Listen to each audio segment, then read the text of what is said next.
last week on Gleeboot, it was the Billy Joel tribute episode. The songs are really shoehorned in, and Sam called Tyra Banks a mini bitch. And that's what you missed on Gleeboot. Yeah, that was also the episode where Sam was either consciously or subconsciously being very racist. Yeah. So we'll see if that goes anywhere anytime soon. Probably I feel not. like the Glee characters have like a racist stick and they like pass it around per episode. Like Kitty's usually holding it, but they do share it. Yeah. Right. Gleeboot. So welcome back to Gleeboot, the show where we get drunk and talk about rebooting Glee one episode at a time. I'm Cullen. Alyssa. And I'm Hannah. And kind of a somber announcement, but something that happened in the fandom is Darren Criss's brother died of suicide. Oh, no. Yeah. Oh my goodness. So I just wanted to, like, this is a lighthearted space, but I just wanted to say, like, if you're ever struggling, please reach out. Like, there's always people who care about you, even if you don't think there are, and people who want to hear from you. And I've shared it on our Instagram story, but the suicide prevention hotline is 1-800-273-8255. We'll put it in the show notes too. And then I'm also going to plug my dad's book. He published a book called Camelot about growing up in Detroit and his childhood. He would never let the truth get in the way of a good story. And he says it on the back of the book. And though he did say that, Callaghan humor gets better with each generation. So I guess if you like my sense of humor, you might like his. He is a good storyteller.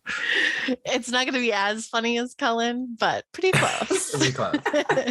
It's like me, but very conservative. And so we will post a link to where you can get that. Awesome. If you just want to really delve into my psychology and learn why I'm the way I am. Why we have a Glee podcast. Cullen. Like the childhood of the person who gave me my childhood.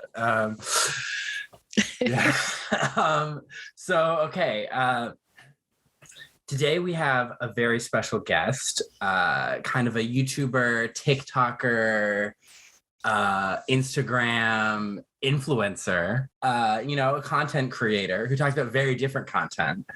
But I know him from working. He interned at the company I used to work at. We have Blake. What's up? Welcome. Thank you. So glad to be here. So yes, got the TikTok, Instagram, YouTube. Pretty mainly active on TikTok. I try to post on there every day. But basically, just me and my brother, who, we just love to talk about movies, and I just really wanted to start sharing my opinions. So just, created that channel, and honestly, we've had a lot of fun doing it. It's really fun. Awesome. Yeah. Very cool. A lot of like superhero content. Yeah, for So sure. fun. For sure. We are definitely into the superhero content. But award season is coming around. So definitely got a lot to talk about with that as well. And fun fact about Blake, he's one of my favorite interns because one of my jobs was putting water in the fridge, and no one else would pay attention to like whether it was running out. But Blake would always be like, "Oh yeah, it was running out. I'm just gonna get some more." And I was like, Wow. "Oh my gosh, thank you." I'm glad that resonated with somebody. Always got to have cold water for everybody. But no, Cullen he was so nice at the internship. It was honestly a great experience. That was my first time even being out in California ever. And honestly had a lot of fun. I was honestly kind of sad to leave Mandalay, even LA in general. I could have stayed a little longer. Yeah. So I was like, what better way to show my gratitude than force him to watch the most unhinged episode of Glee? I was like, this will be hilarious. He'll be like, what the fuck is happening? Yeah. At least this episode isn't like super heavy in like plot stuff. Right. Any plot you need to know is explained right before they kind of take a step forward in that plot. So you're all good. Definitely not super heavy in the plot area. Yeah, this was killer. It was a lot of character-driven moment, a lot of character-driven episode. Yeah, for sure. Doing some really crazy stuff. Yeah. Where is Darren Criss's Emmy? Well, didn't he get one eventually for murder, American crimes? Not American crime. Yeah, American Crime Story. The Murder of Versace. yes, I almost said Gucci, but I was thinking Lady Gaga and her Russian Italian accent. I don't know what it's supposed to be. Still haven't seen the movie, only going off of the trailer. Yeah. So Blake, what is your journey, if any, with the show Glee? Okay, so here's my journey. I know about Glee, like I know what it's about. I know there's a lot of music involved, but I hadn't seen a single episode at all. So I was just diving into this, blinded, not really knowing what to expect, honestly. And it's a lot to take in. Yeah. Yeah. Especially this episode. Yeah, for sure. So that's where my point is at Glee. Honestly, the most I know about Glee might be from one of the episodes of The Office where they have their Glee showing party. Oh my God. Do you remember that one? That's like something I totally forgot and buried. Yep. And now I'm suddenly remembering it. Holy crap. Yeah. So that's your journey with Glee. That's my journey. Another show. Yeah.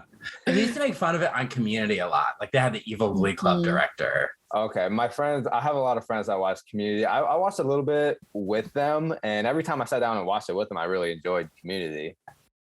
Yeah, they had like a Christmas special where he the insane Glee Club director was trying to control them, and he hated Britta because she couldn't sing. And then it turns out he murdered his last Glee Club or something.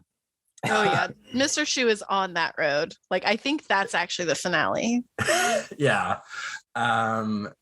So did you take the BuzzFeed quizzes? I did. I took the which Glee character are you? And honestly, some of the answers I was just going off of personal, their instinct, their likings. That's what you got to do for a BuzzFeed quiz. Yeah, it's a science. Yeah. So if you want me, do you want me to reveal my character now? Okay. So my Glee character was Quinn Febrary. Okay. Mm-hmm. Okay. Yeah, I don't know much about her. Yeah, she's not in this episode. Really this season yet. Okay. She was the deeply Christian cheerleader who got pregnant. Really? Mm-hmm. Okay. I wouldn't really get that from the description it gave me. Because the description it gave me was you have a powerful attitude and sassy persona, but you are also sweet and need to put yourself out there. Everyone thinks you're mean at first, but deep down, you have a friendly spirit. So honestly, the first two lines were very relatable. So I mean, yeah, maybe I can get an attitude at some points, but for the most part, I think I'm a nice guy.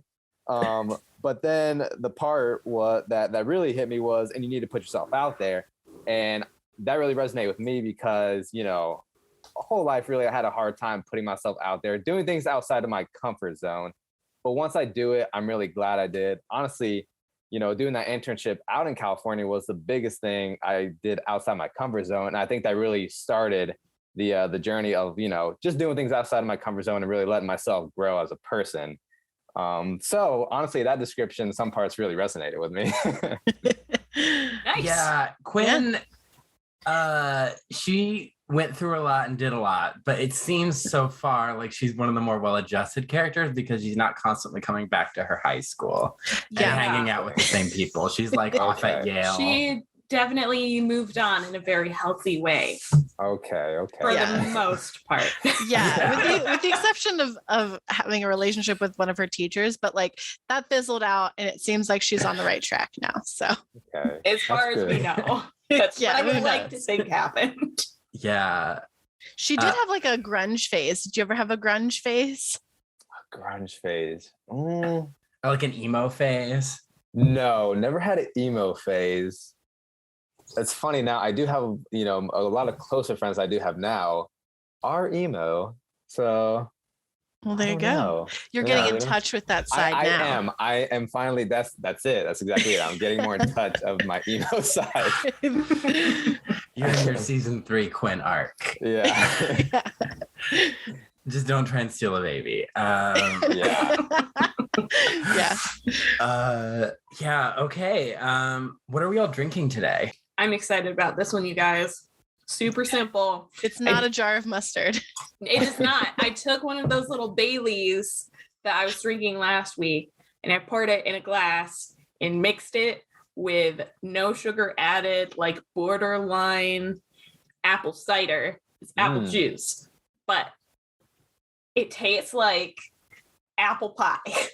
Oh, it's okay. so good. Very nice. And like the creaminess gives you like that with ice cream, the a la mode. Yeah, it's really good. It's like Interesting. got the tart because of the no sugar added apple, and the super sweet creamy type taste from the Baileys is really good. Did you come up with that, or did you find like a recipe or like the idea somewhere else? I just dumped it in a cup together. Ooh, that's with bold. ice. See, those are two things I never would have thought of, but then like hearing the flavor, I definitely would try it. But it's really yum. I'm sure people have done it before, but I did not get the idea from someone else. I'm having a mango energy drink from Starbucks with some vodka because we have so much fucking vodka in this house, in this good Christian home. Good Catholic home. Good Catholic home. There's a very clear difference. We have to make that Mary distinction. Queen of Scots is the rightful ruler of England. Just I am also doing mango, no vodka though. I'm doing mango Topo Chico hard seltzer. Have you had this, Blake? I just tried those recently. Actually, they were pretty good. They are very good. Have you ever had? So, I mean, right now I'm drinking a Stella, which is not usually my go-to, but we ran out of seltzers here. But since you are from Florida, have you tried the ranch water seltzers? No, but one of my friends told me that I should try it. Yes. So basically, for anyone who doesn't know about ranch water, it is a seltzer, but instead of vodka, it's tequila. And instead of 100 calories, it's 80 calories. But they're honestly really good. They have a spicy flavor, basic flavor, grapefruit, a few different flavors, but the spicy one is one that really sticks out to me because me personally, I love a spicy tequila drink, whether it's, spicy margarita usually, but yeah, it's a really good seltzer actually. All right. I keep thinking ranch water is going to taste like ranch. Like I'm thinking ranch dressing. Like I can't that get is it out the of my Midwestern brain. You would think. Yeah. I mentioned the name to my mom earlier and she was like, what? What's this water? No, it's just a seltzer. Don't worry. So now it is time for our semi. It's our fourth time doing it, so I guess not a new segment anymore. Mary Smash Kill. We are doing leading ladies, our main girlies. So we have Rachel Berry of Glee. We have Rue of Euphoria. Okay. And we have Betty Cooper of Riverdale. So I know all of these people. I don't even have to look them up. That's amazing. I don't know the second one. Who's Rue? She's Zendaya in Euphoria. What's in for Euphoria? I hear about it everywhere. I just open Instagram and everyone's talking about Euphoria and Lexi's play. I've never watched it, but I know enough about it. Yeah, exactly. She is like kind of gay and she has a drug problem, which is not glorified by the show. Zendaya herself said so. Yeah, I saw part of it once when I went over to this guy's house and very much decided I wasn't going to lose my virginity on an air mattress. Probably a smart decision. Not very comfortable, I imagine. But we did watch some Euphoria, and so just the middle of a random episode. So I know she likes Jules, and she has a drug problem. Okay. And she's played by Zendaya. Yeah, and I had that dream where Zendaya and the Euphoria cast were attacking me. Okay, so is that going to color your answer? Maybe. We'll see. So, okay, I know. So I would murder Rachel. She's insane. Yeah. I would sleep with Rue because it's Zendaya, but she seems to have a lot of baggage. So I think I'm going with Betty Cooper, who also has the serial killer gene and a lot of baggage. And she has her dark Betty side, but she wants to take down bad people and she's a generally good person. So I think we'd get along. Interesting. I have a hot take. I'm going to kill Betty. Okay. I don't know why. I'm just going to. I'm going to marry Rachel Berry because I feel like she is going to make it. She's going to make a lot of money and she will be my sugar mama. And I will put up with her bullshit. And then I guess I'm going to sleep with Rue. I'm going to help her through her drug problem as a friend with benefits. I have the same answer as Cullen. I feel like we have the same answers a lot. I know, of the which time. is funny because we're very different people. I know. But I guess we have similar tastes in romantic sexual partners. I guess so.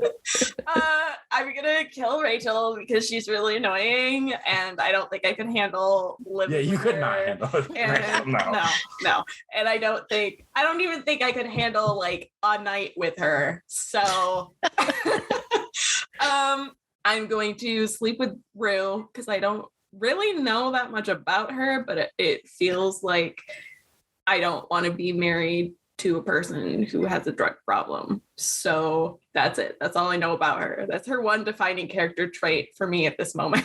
Yeah, that makes sense. And Betty, I recall watching Riverdale up to a certain point, and I forgot most of it. One of the things I do remember is Dark Betty. She was really sexy. So I'm going to marry Betty. All right, valid. Yeah, we watched the first few episodes together. We saw Alice get slapped multiple times at the same party. I do remember that. All right, so me as well. I don't know too much about these characters, but based off this interaction, so I'm gonna go a different route. I'm gonna actually kill Rue because as much as I would like to sleep with Zendaya, based off her character Rue, she just seems like she's in too deep of shit, and I don't want to get in trouble being involved with that. I will smash Rachel, which, I mean, Colin, you said she was crazy. I mean, so usually they could be a fun time in that circumstance. And then I guess I will marry Betty because I don't know too much about her, but she looks nice. Yeah. Betty is my favorite character in Riverdale, as anyone who read my 43-minute long article where I ranked every season 3 Riverdale character. Betty was number 1. Yeah. Oh, yeah. And then our listeners for the Mean Girls poll, they all picked Santana. Alison De Laurentiis came in second, and Cheryl Blossom lost. Wow. Yeah. I'm assuming one is marry and then fuck and then kill. Right? Yeah. Well, it's just like I say, who would you marry? Because you can't have like those options on the Instagram poll. So I just say, who would you marry? Yeah. But for the purposes, I feel like second place is Smash. Is definitely Smash. Yeah. My boyfriend may or may not have finally followed Gleeboot just so he could vote for Allison. Wow. All right. Let's get into the episode. It is season 5, episode 7, Puppet Master. No songs from Pinocchio. No shout out to Fruity Pinocchio. Then the 2020 to Pinocchio. Oh Lord. Father, when can I go out and be on my own? No. Are you talking about the Pauly Shore one? Yeah. that you unpromptedly sent me this trailer, which, okay, for you, it may have been midnight. For me, it was like 3 a.m. I didn't watch it till the next morning. It was the first thing I saw when I woke up. And I was like, why is Pauly Shore still getting work? I don't understand. Do you know where I first saw that trailer? At work. Oh. On an employee chat. I'm gonna cry. It was so bad. So bad. That's horrible. Yeah, it's but I heavily recommend everyone watch the trailer because that means you don't have to watch the movie. You get every single plot point, you understand it, and you're done. Well, understanding it maybe not. Right. Yeah. You see every important scene in the trailer, and important in quotes because nobody asked for this movie. And the executives who did, I want their names and numbers, and I need to I need to talk to them. Yeah. I read the Book of Pinocchio in school, and I'm like, we can be done with that story. So Puppet Master. We have the Blaine storyline. We have a Jake storyline. And we have a Kurt storyline. I did text Hannah and Allyssa after I watched it that this is the gay agenda, because a lot of this episode is about gay men bossing people around. Yes. Uh-huh. Yeah. Ryan Murphy is trying to tell us just do what the gay men say. Not related to the gay agenda at all, but I just want to preface this by saying that this episode was horrifying. Mm-hmm. I was horrified. Even though I had seen part or maybe the whole thing of the music video for What the Fox Say and knew that there was puppets involved, I still did not connect that in my brain. And when that happened at the end of the episode, I was like screaming. I was like, I was not prepared for this. So Hannah not in a texted me. good She's way. like, this is not how I wanted to start my morning. I never have nightmares. I had a nightmare after watching this episode. I have so many questions about it. Sue has a storyline too. Yeah, that's right. Yeah. Okay, so let's as usual, we start in New York with Kurt.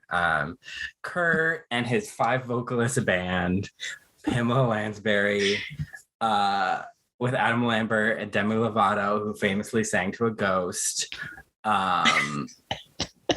There's like a trending video of Demi Lovato singing Skyscraper to a ghost on like a ghost hunting show. Yeah. Okay. Terrestrial thing. Yeah. So like I think Renee Zellweger should be known for the Bee Movie. I think Demi Lovato should be known for singing to the ghost.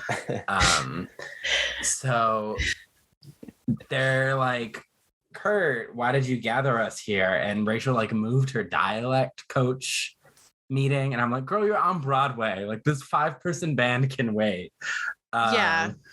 And Kurt's like, I got our first gig. It's at Callbacks, the karaoke bar, where my boyfriend broke down singing Teenage Dream to me. To tell me that he cheated on me, right? Yeah. Wait, okay. And Brody was there. Brody and Rachel sang Give Your Heart a Break at that place, which is a Demi Lovato song. But Demi Lovato is here. Well, is she? Because she's there in this scene we're talking about, and then she's like not really there. I was wondering, like, she's gone. Yeah, I was like, why is Demi Lovato in just this one scene of the episode? My theory is she read like the first like 25 pages, and then when like she realized that everyone was getting a puppet, she's like, peace, I'm out. I don't want a puppet version of me. Editing Hannah here. In this segment and others in the episode, it seems we misgendered Demi Lovato a few times in our discussion. There was some mix-up when referring to their character Danny and to them as an actor, and we're sorry for the mix-up, and we totally respect that they use they, them pronouns. We just wanted to make this clarification just in case. Yeah. So Kurt's like, yeah, we got a spot at Callbacks on their dead night. And they're like, is that really a good idea? And he's like, it's great. Just listen to me. We're going to sing Madonna songs. And they're like, oh, you're back to that? And I'm like, what is this band? They don't even know what they're singing. They have no idea what they are. They don't. I think they just need to like, I don't know what they need, but I'm reminded of K-pop because there's 5 of them and they're all vocalists. And I think they need to learn some really great dance moves and incorporate that, just like K-pop. Instead of standing at the microphone and walking around. Yeah, that doesn't count as choreography. I'm sorry. Yeah, and he has this vision.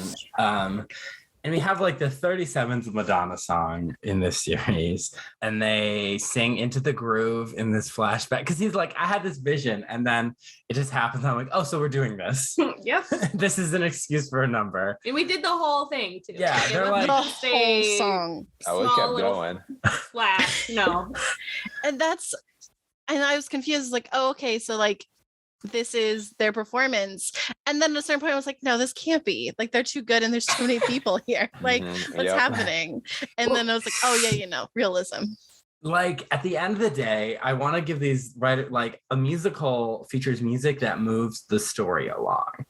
Mhm. This is like, it's just a dead space of story. Like nothing happens. Like it's not even a dream ballet in Oklahoma. That's every number in this episode. Yeah. Because like I don't think there's anything that actually moves the story. Like, okay, the Blaine with the puppets number, you get kind of an insight into Blaine's head, and the Jake number, you kind of get what Jake is going through. So like, right. That's another confusing one to me. Whether or not it was actually a dream sequence, like when it started, and then obviously it was, but you know, all of them were dream sequences, right? Yeah, except for the Fox one at the end, which should have been a dream sequence. No, that was a fever dream. Mm-hmm. It was. It had to be. There's no way that's real. Unfortunately, I don't want it to be real in this universe. Happened. No. So then they, through various reasons, Blaine is suspended. We'll get into that. And he has to go to detention. He's not suspended. He just has to go to detention. And he can't go to Kurt's concert, even though he was just in New York last week. They literally were like, hey, I know you were just here, but I have a voucher for you. And I'm like, where are you getting all these vouchers from? From Kate Hudson, their evil dance teacher. Also, I would say no. Am I the only person who would say no? No, I would say no. I would be like, listen, that's a Thursday. I got school on Friday. Yeah. Like I've got a Latin exam. I can't. I don't care if you're my fiance. This is not happening. This is my senior year. That is one thing, again, not having watched the show at all, that I was very confused about is a senior in high school that has a fiance. I was like, wait, are we in college, high school? What's not the first on? time that's happened in this series. It's like the third time. Wow. Well, because Rachel and Finn were engaged. And then who else? Sam and Brittany got married. Oh, they got fake married during the 2012 apocalypse. Yeah. Yeah. Yeah. I really like getting engaged in this show, I guess. Yep. Yeah. That happens honestly a lot of teen shows. I think the worst offender is Secret Life of the American Teenager. I feel like everyone got married in that show, and before they graduated. I think, yeah. Ooh. And then because they get fake IDs and get married, and then that one girl says, "My dad died a horrible death because I had incredible sex." Yeah. So one line. So like teen dramas are a very iffy genre, but I would say everyone agrees the worst one is Secret Life of the American Teenager. Yeah. So I hope Shailene Woodley's doing okay. Yes. So yeah, so then Kurt's like, release Blaine's seat, and Rachel's like, that's not a problem.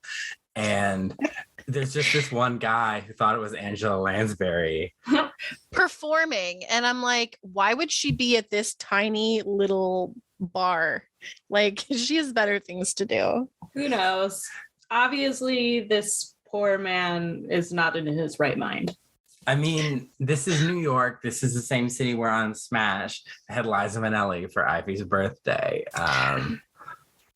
But okay, not to talk about like the logic of anything, but like that made sense because Ivy's mom was a Broadway legend and so is Liza. And so like that kind of makes sense. Also, Ivy is like friends with all these big Broadway people who know Liza. That makes sense. Kind of. Why would he be at a drama like a dive bar that drama students go to? Exactly, because that's what Brody described it as episodes and episodes ago. Yeah, is that like this is where like Niata and all the drama kids go. Yeah, and that's another reason why their band name sucks. When they had Star Child and the Apocalyptics, and they chose Pamela Lansbury. So no one's there, but apparently it turns out because the Glee characters get everything they ever want. This guy knows somebody, or his nephew works at Williamsburg Hall in Brooklyn, and so they have a show there. They booked their second gig, which is crazy to me. I was just like, I understand like they booked the gigs, so like they have to do it, but I kind of feel like even the bar would be like, yeah, we're not gonna pay you for this because one person showed up and paid the $2 cover charge or whatever to get in. You know, it's kind of strange, but again, logic doesn't matter in the Glee universe. I have no idea what contracts for gigs look like, so don't know. Yeah. Did the old man record it? Is that how it was? Oh, yeah, like, he recorded made a it. bootleg of it, and Yeah, I was like, I'm like, there's one person. How do you not see them? yeah, all of them would be like, oh yeah, that guy, he was recording us. We thought it was just for some like weird reason.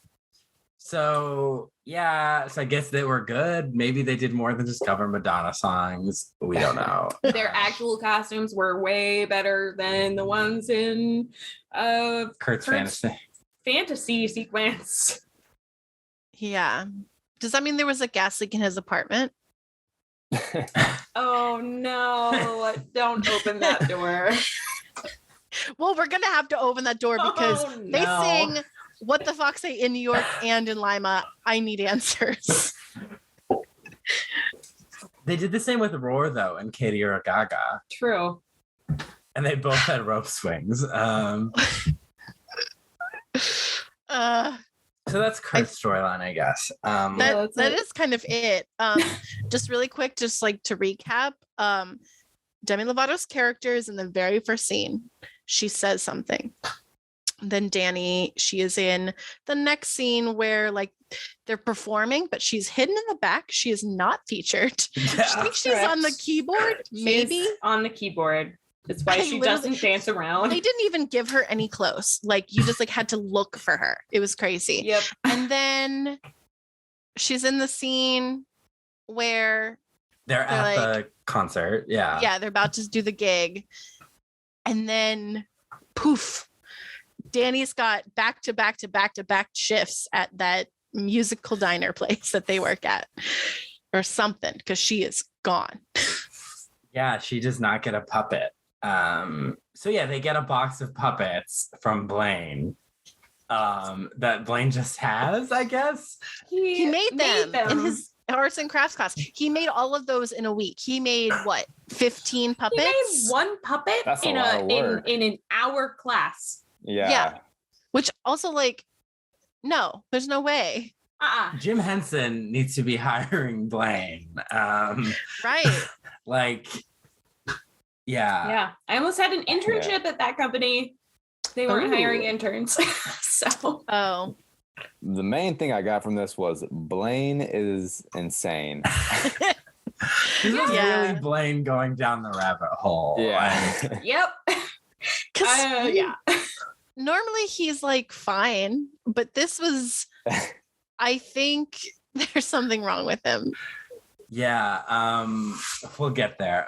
So Santana's like, that's creepy as hell. But because imagine getting just a box with puppets versions of you. You'd be like, am I in a horror movie? Yeah. And then you wouldn't pick up and immediately play with them. Like I would be like, we have to burn these. How would you even, they don't look like them. Vaguely. Yeah. Very vaguely. Vaguely. Puppets are scary. Mm-hmm. I agree. It took me a long time to figure out who was who in the first scene. The only reason that I know there were 3 puppets in the box, or 4, that 4. represented the people in New York was because they were represented in the classroom. Like if I just opened the box and there were 2 puppets in it and each puppet looked kind of ish, maybe like one was a girl and one was a guy. I don't know. I don't think I would say, Cullen, this is you and me. The 2 genders, you would be like, Cullen and Alyssa. But like, I feel like you would open it. And why? You'd be like, why are there puppets? Who sent these? And there are 2 puppets. And then you look at them closely and then you're like, they look like us. Cullen, this one has yellow hair. I think it might be blonde. It's like, how do we get a restraining order? Yeah. Okay, so then they sang What the Fox Say with everybody else. So, okay, let's quickly talk about Sue's plot that happens. Sue's principal. And one of the superintendents, because they're like reviewing her school, one of the superintendents thinks she's a man. Yeah. Quickly, like before that, when she's like walking down the hall, she passes Figgins, the old principal, and who was the janitor? she's like, he was now the janitor, and she's like, you miss a spot. And he's like, I'm doing the best I can. And she turns around and she makes an excellent point. She's like, that just sums up your time as principal. You did the best you could, but it wasn't good enough. And I was like, she's not wrong. Yep. That's like, it's mean, but it's principal. true. He let a pedophile into that school multiple times in season 1. Yeah. Yeah. So no respect. Yeah. So then the superintendent's like, yeah, I need to know good dudes. And it's just. And the reason he thinks that she is a man is what? Because she has short hair and is wearing a tracksuit. Like she literally has makeup on. Yeah, I understand. Her name is Sue.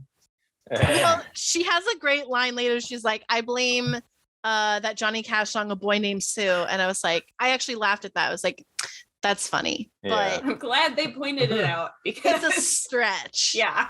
Yeah, like a 3-year-old would maybe make that mistake. Like, yeah. Or Ellen DeGeneres, because I can't remember what celebrity it was. She had like, she was interviewing her, and the celebrity kid had long hair. She's like, "Are you gonna cut that boy's hair?" And the person's like, "No, he likes so long." Like, and she just kept being like, "You gotta cut his hair." It's just like, just more evidence stacking up against Ellen DeGeneres. Yeah, apparently there was drama about her interviewing the guy from Euphoria, and I was just like, wait, she sells a show. Yeah. I think the show is on, but I don't think she's hosting. She is. I think it's. Oh, I thought it was other celebrities filling in for her. Someone is filling in for Wendy Williams right now, I think. Well, yeah. Well, Wendy Williams has some wild shit. She is a meme queen. Yeah. Just bananas. Dula Peep. Yeah, I feel like every time I see Jane Lynch in any show or movie, she's always talking about her sexuality. Yeah, she's definitely. I mean, like, she's I think funny with it. The first thing I ever saw her in was 40-Year-Old Virgin. Yes. I think the thing that it was is in 40-Year-Old Virgin, she was like putting it out there that she was very active with it. And this one, it's like, okay, well, now you need to get more active with it, I guess. Yeah, because like in the scene with the superintendent, she says like, I tried to marry myself once, but apparently that's not legal. Yeah. Right. So why does she say that? Because he's like divorced. He said something right. He asked like, "Are you married?" Which I don't know why you would need to know that if you just wanted to go hang out with a guy. Yeah. Unless he's one of those divorced guys who's like, I can't hang out with family guys. Can't do it. Yeah. Reminds me of what I've lost because I'm an asshole.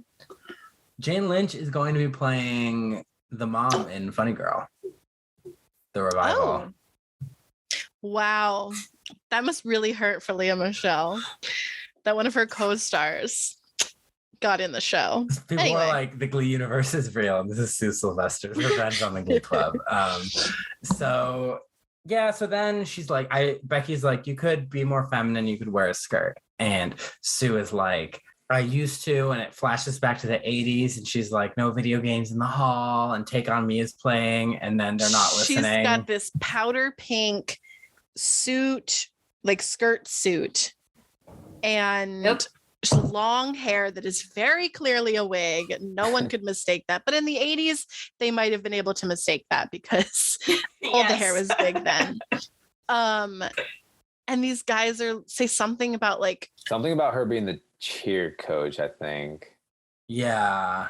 I don't remember exactly what they said, but then Figgins comes up and he's like, in a weird Australian accent, he's like, I'm trying to sound like Crocodile Dundee.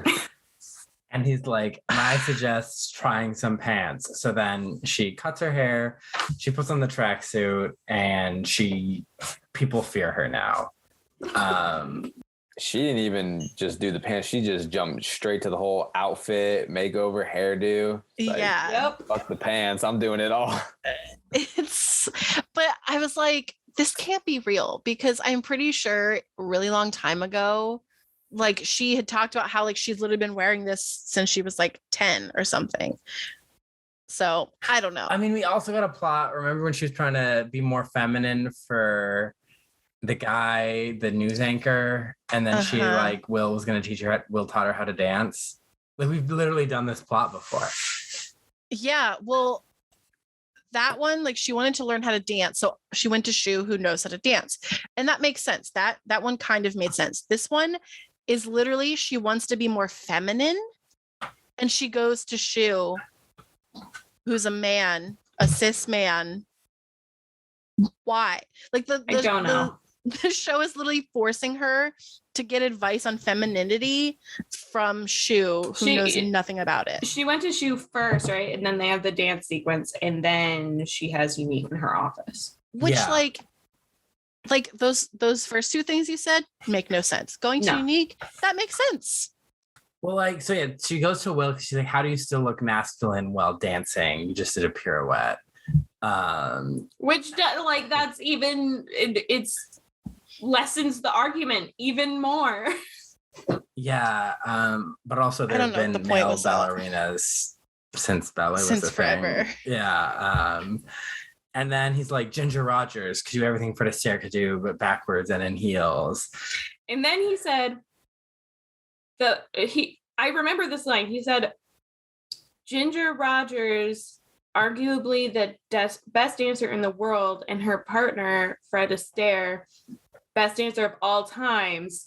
And then he said, but Ginger did everything Fred Astaire did backwards into the high heels. And I'm like, doesn't that make her the best dancer of all time? You would think, but nope. And he's like, okay, I'll make a deal. I need money for costumes for nationals. And I'll show you how to dance. And she's like, no. She's like, I want to know how much that inflatable airbag for Artie was for Lady Gaga week. Because they had all these crazy costumes for Lady Gaga, Katy Perry week. Yeah. Sue has suddenly become like season 5 Sue voices the concerns of all the fans. Or the concerns of the podcasters 10 years later. Correct. I'm not sure how they would have seen that one coming, but but like, so quickly we do have to kind of like lodge in here that the gas leak in the choir room is a thing. And so she's sitting right next to it. Yes. And she has her little trance and she's dancing with I need to look up the name of the song. It's like a black and white sequence. So it's supposed to be like I'm going to assume I didn't really get her trance. I don't understand. It was just she was just dancing, I guess. There was no point to it. No. It literally had no point. Yeah. All the other ones had a, you knew the point to it. Yeah, like there was something. But... It was cheek to cheek. Yeah. I just feel like Jane Lynch has like a certain number of musical numbers in her contract. They're like, well, we had her do Nicki Minaj last season, so we gotta do. Triggered. That was so bad. Yeah, it was boring. Crazy Ex-Girlfriend has a better Fred Astaire Ginger Rogers spoof. Sips drink. Yeah, this one made no sense. And then she goes to Unique and is like, hey, you know how to do the makeover stuff. Teach me. And Unique should have been like, remember when you wouldn't give me like a gender affirming bathroom because Will wanted to twerk? Yeah. I'm like, Unique has no reason to help Sue. Yeah. Yeah. So then Unique goes along with it, I guess, and Sue gets a makeover, and then she does the tour, and it's going well. And I mean, honestly, she seems like she's a pretty good principal. And then she brought back caning, though. Never mind. What? When? She did say, like, my caning policy has reduced absences. I miss that. But, Ooh, I heard the thing about the absences, but I don't remember it being caning. I don't know what it was. Yeah. And I'm I like, guess I heard it, and then it was like, my brain just didn't compute. It was like something policy. unless all those students have a cane fetish, not okay. Even if they do, Still not okay. So yeah, Sue like is doing the tour, and then she's in the choir room, and Figgins is like, there's a gas leak putting all these students in danger, and Sue's like, yeah, I knew about it. I know a gas leak induced dance sequence when it happens. I fixed it myself, and technically that's your job. And I'm like, a janitor and a maintenance worker are like two different things, but okay. So then they're like, you're great. And then she, in front of everyone, she asks the superintendent out on the date. That was so uncomfortable. Yes, Like, it was. That is okay. So I don't understand her jump in logic. Is that he Big leap. literally, it was such a huge leap, because this whole thing starts because he thinks that she is a man and wants to hang out with her, presumably as like friends. He's like, I'm just looking to meet some dudes, like, and hang out, which, like, I don't know, could be gay coded, but I don't think it was. Like, I don't think it was meant to be. Mm-mm. And then in front of the 4 other people that they're there with, she's like, yes, this is a good time to ask him on a date, because I thought he was flirting with me, but since he actually thought I was a dude, he was actually just being chummy. What? That's what I have to say. I don't know. What? I guess they just needed a reason for her to not dress like that next episode. I guess. For this plot to be entirely circular.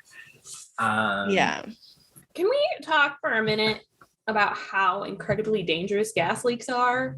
Yeah, no, let's talk about that before we even get into the Blaine thing. Okay, so I don't know about you guys, Cullen, I doubt this happened to you being homeschooled, but just in case it did. So basically, kids in my school would fake smelling something weird to try to get school to like shut down early and say there was like a gas leak. Like, kids would do that. Okay. I remember we would have to be in like a lockdown if there was a gas leak. Yeah. Like, they would. Yeah, there should be a full evacuation of any building if there's a gas leak. But they didn't know about it until Sue found it. But my thing is that if Blaine was like going all weird, you would think that he would like go to the nurse and be like, hey, yeah, like I kind of got lightheaded. The nurse would be like, okay, well, what were you doing? I was sitting in the choir room in this corner by a vent. Someone would put 2 and 2 together. Or like, I don't understand why you wouldn't just be like, oh yeah, I don't feel good. Maybe there's like a gas leak. Like, that would be like the first thing kids jump to. He tells Jake to go sit there because he didn't have an experience. He puts him at risk. Not like, there's something weird. Stay away from it. This is some euphoria shit. This is drugs. Listen, guys, I have trauma connected to gas leaks. Oh, no. This is a PSA. If you ever smell anything like gas, you leave the area and you call the gas company. There should not be any maintenance workers coming to fix a gas leak. Okay, you call the gas company and they will come check it out. That makes sense. Yeah, that's some pretty intense situation. Yeah. Because also the gas leak that was behind this vent was like a full-blown open. Oh yeah. It's like someone tampered with that. Someone tampered with that. Like, all she had to do is reconnect it. That's not how the gas.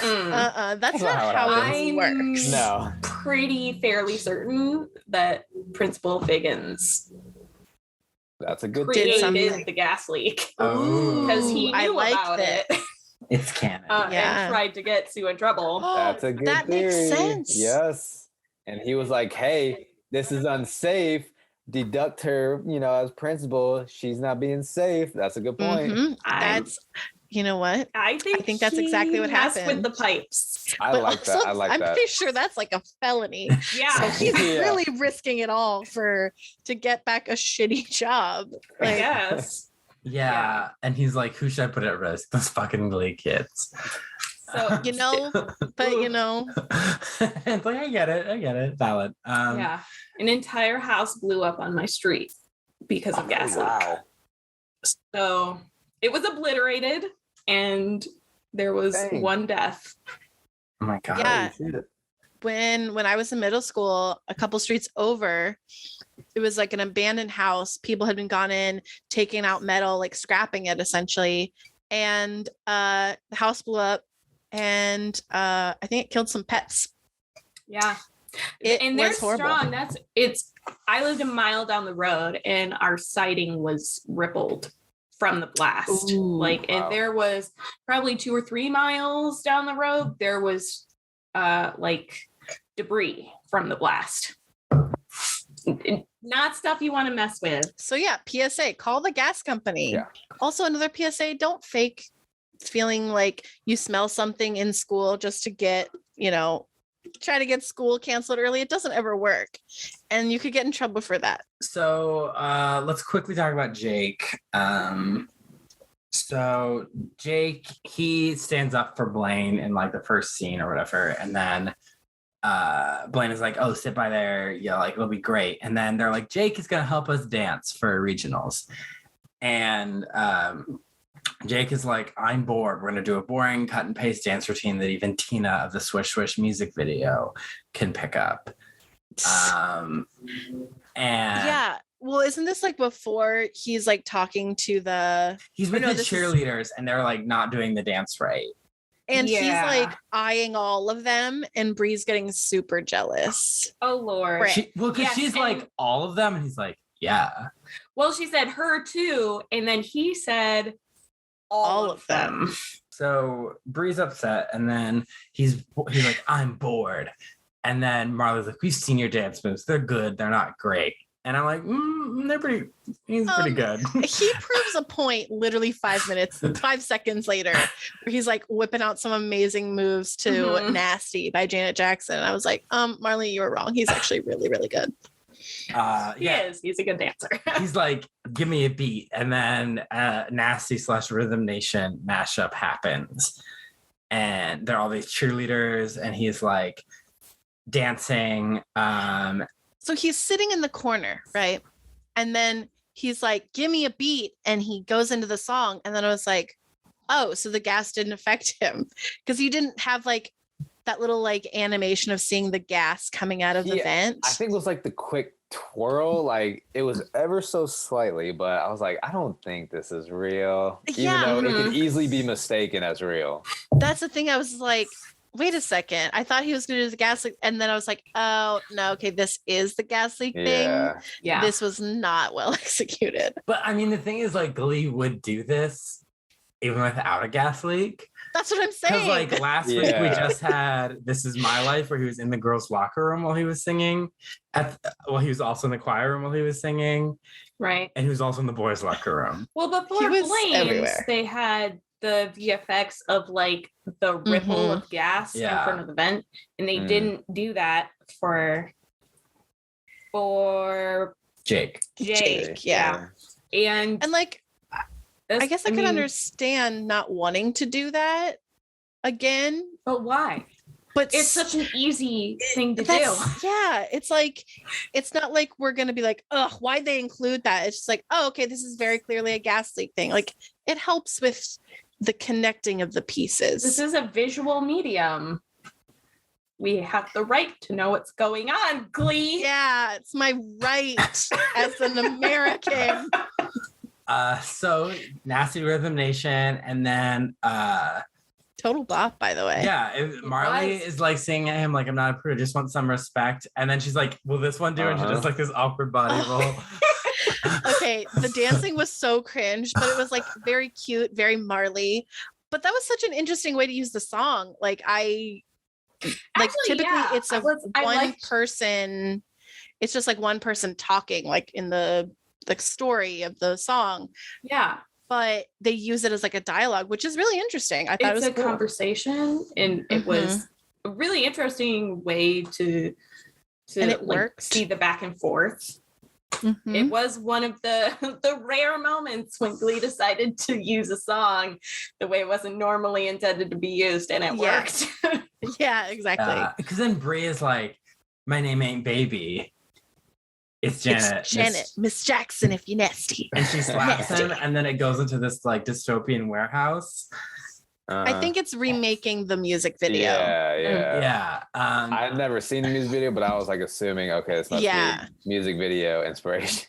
That was the same thing because I was like, I don't know if I've ever seen this music video, but I was like, this is probably what's happening. Yeah. It definitely feels like I was like, that. where is this in the school? Like, there's like a chain link fence. What's happening? But then like the Glee Club singing, and they're all just kind of standing there. But then like Sam is like bopping in the background. Truly unhinged. And like, it's like a really well done number, though. I felt like a lot of it was like, oh my gosh, look at my abs. I was fine with that. Yeah, I'm not gonna lie, I had a great time. He is very attractive. Yeah. So it was. I thought it was a really good number. And then it ends with Thiggins being like a baby-faced mocha teen boy. And then Why do you have to be such a mysterious musical bad boy? I was like, I want that on a t-shirt. I love that line. because he says that when they're in detention, and he just like shrugs. Oh, right. Yeah, and then they're like because they left muttering nasty words about your aloofness and bad boy attitude. And then he so that's the thing is like they just watch him like just sit there and like zone out while they're talking to him. They're just like, whatever. They're not like worried. The same thing with like Blaine. I'm thinking like, what are they doing while they're sitting there having this? Like, are they just staring forward, just like, or are they literally like what is happening to them? Yeah, we never get to see. I kind of imagine that maybe they just look like they're sleeping or something. They're literally talking to Jake. But we never see them talking to Jake. No, like before he sits down. Yeah, and then he sits down and the conversation is over. So No, they're still talking to him. well, that's the thing. When does the gas leak trance start? Does it start when Marley talks back to him? Because that's what I thought. I thought, oh, it started when Marley started talking to him because she's part of the number. Oh, I thought it started when he says, Give me a beat. "Give me a beat." Yeah. See, I don't know. Because otherwise it's like imagine talking to somebody and then they just like their eyes glaze over and you're just like, whatever, they have such a bad attitude. Not like, you okay, bro? So then let's see what else. Bree like drags him over and he's like, I don't want to be your girlfriend or your boyfriend. She's like, I don't want to be your girlfriend, but I'm pregnant. And her only hint at this is that she's late. I thought she had like the full test and everything. Well, she doesn't say. Well, Exactly. She said, what does she say? She I don't even remember. She says, I'm pregnant and it's your baby. And I'm like, I have to go to the doctor. yeah. Yeah, there's no indication that she took a test or anything. We only find out I'm thinking, later. okay, what are we going to the doctor for? To like, get one of those scans or whatever? Or I was so confused by this. Were they implying that she wanted an abortion, or were they? So. Yeah, because the first thought that I had was she wants him to go to the doctor with her to see if the baby is okay. Yeah, I don't know. And then I was like, wait, no, probably not. But it was just like a weird roundabout way of not actually defining what your opinion is on that issue. They're like 16 and I'm like, I don't necessarily know if they'd be able to go to the clinic by themselves, especially for an abortion. But there are obviously like cases where you can, but I honestly don't know. But like, I didn't think about this until after. Point where she says no parents, because he's like, have you told your parents? She says no parents. I was like, oh wait, this is a secret, so this means probably that she wants an abortion. Yes, right. That is the logical way, even though Quinn was keeping it a secret while keeping the baby in season 1, and we're like, that's not gonna work forever. But then Finn's saying you're having my baby, and all was right with the world. As in Quinn got kicked out of Nothing her bad house. ever happened. Now Judy has to cure her own needs for a living.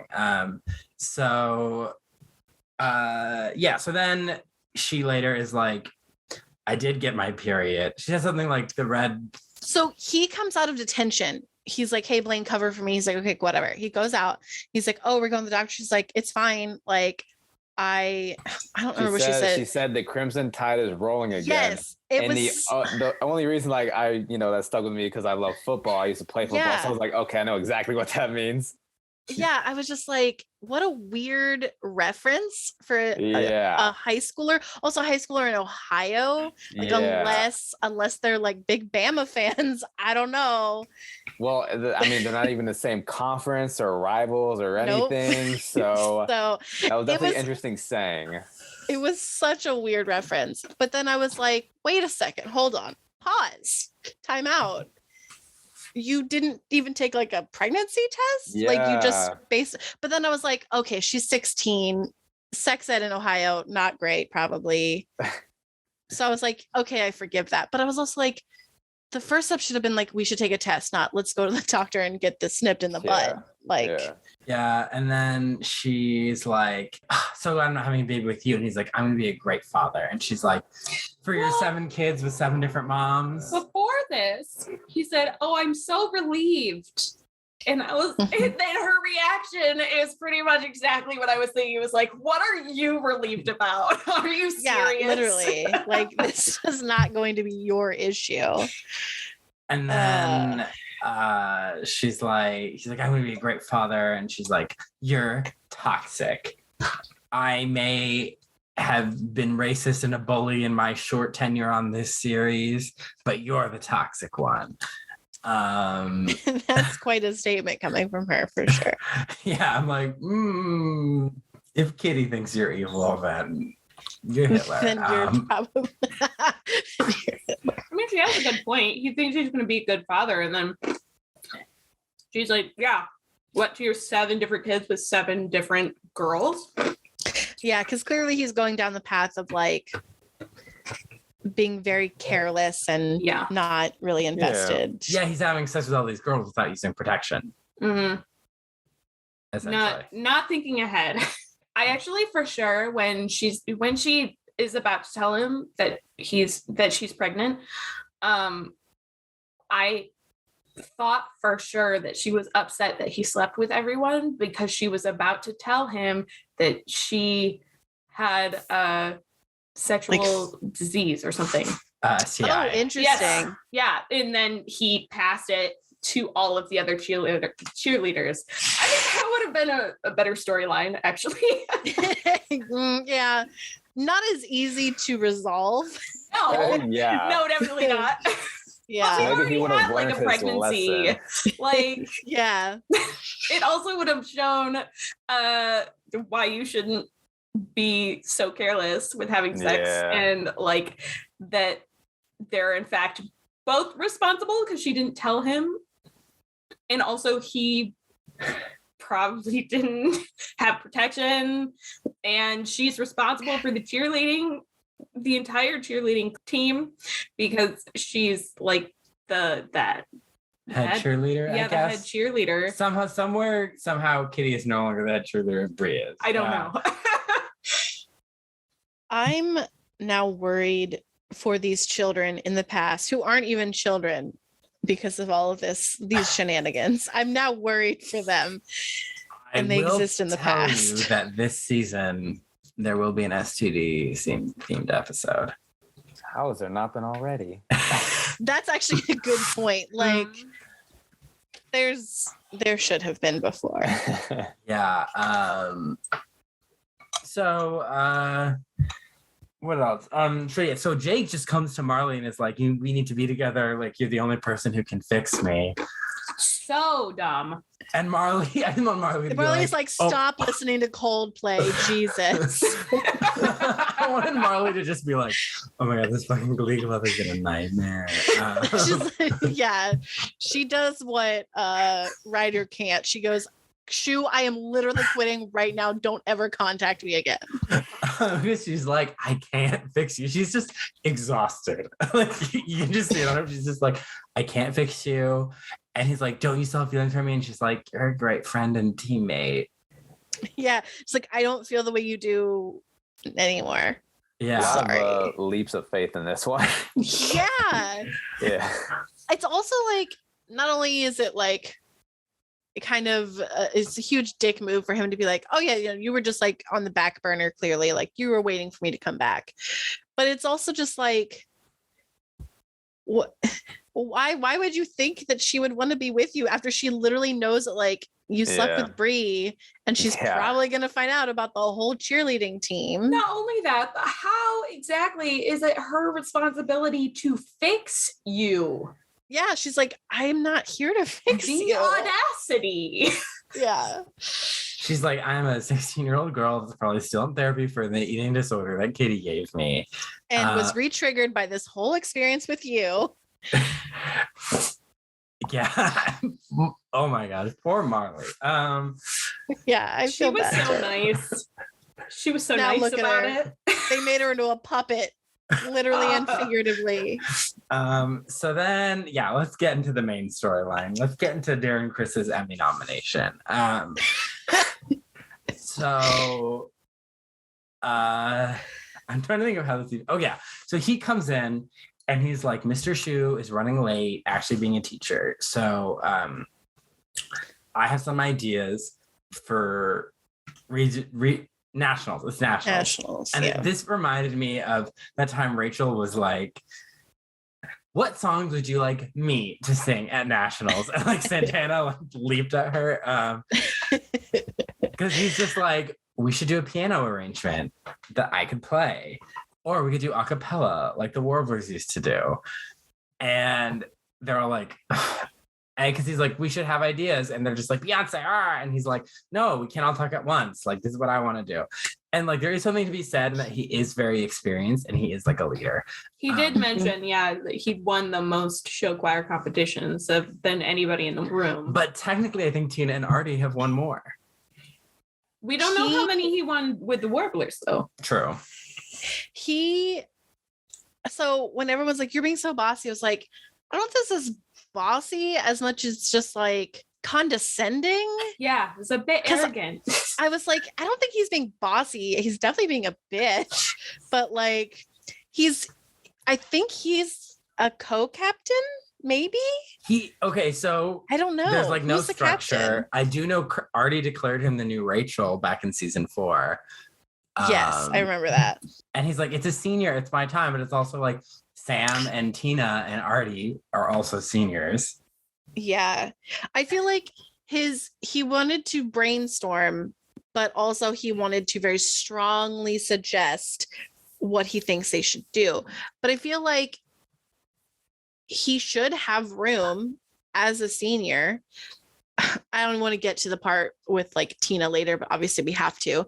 But like, I feel like the seniors should have a number where they get to pick as a group what to sing, who does it, like what it should be.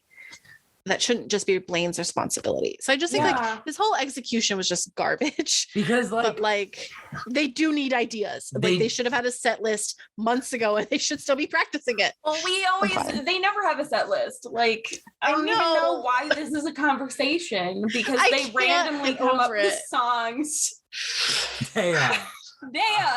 Who comes Hours up with before. like what was it the seniors who came up with the songs that they sing in the previous sectionals and regionals and nationals? Don't remember. Knows? We don't know.